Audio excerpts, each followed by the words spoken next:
বাংলাদেশ জামাত ইসলামী সামাজিক কল্যাণে সবসময় চিন্তা করে এবং কিছু কন্ট্রিবিউশন রাখার চেষ্টা করে। এই স্বাস্থ্যকে লুটপাট করে একদিকে খাওয়া হয়েছে, আবার সরকারগুলো এটাকে যথাযথ গুরুত্ব দেয়নি। বেডের ক্যাপাসিটি 1000, রোগী ভর্তি থাকে 3700, 3700। প্রতিদিন আউটডোর থেকে চিকিৎসা নেয় আরো 4000-এর মতো মানুষ। সেই পরিমাণ ম্যান পাওয়ার নাই, অবকাঠামো নাই, লজিস্টিক সাপোর্ট নাই। না থাকার কারণে স্বাস্থ্য খাতের এই বিশ্রী অবস্থা।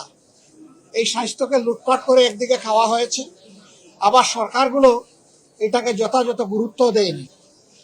জিডিপির কত % বরাদ্দ এখানে ছিল আমরা সবাই জানি, অথচ একটা দেশের দুইটা কাজ সবচেয়ে বেশি প্রাধান্য পাওয়ার কথা।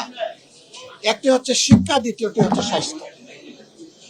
এই দুই খাতেই আমাদের উপেক্ষা এবং বঞ্চনা। শিক্ষা খাতে বিশেষ করে রিসার্চের কোনো ব্যবস্থা নেই। আমাদের দেশে অনেকগুলা মেডিকেল বিশ্ববিদ্যালয় হয়ে গেছে, সেখানেও রিসার্চের কোনো ব্যবস্থা নেই।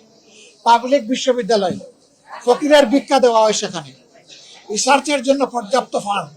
বিশ্ববিদ্যালয় মানেই হচ্ছে এটা রিসার্চ বেজ একটা প্রতিষ্ঠান, কিন্তু সেটাই নাই।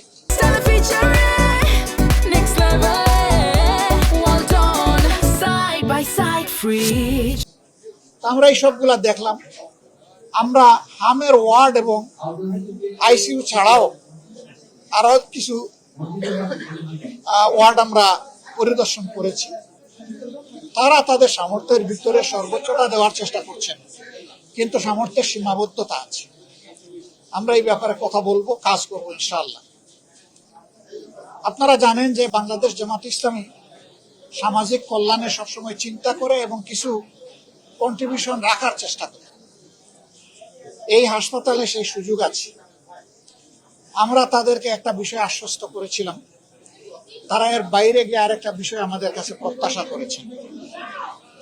এখানে ব্রঙ্কোস্কোপির জন্য ব্রঙ্কোস্কোপ নাই, অথচ ম্যাক্সিমাম শিশু আছে এই সমস্যা নিয়ে। তারা এইটুকু আমাদের কাছে প্রত্যাশা করেন। আমাদের লিমিটটা এর নিচে ছিল, তারপরেও শিশুরা আমাদের কাছে আমানত, তারাই আগামীর ভবিষ্যৎ।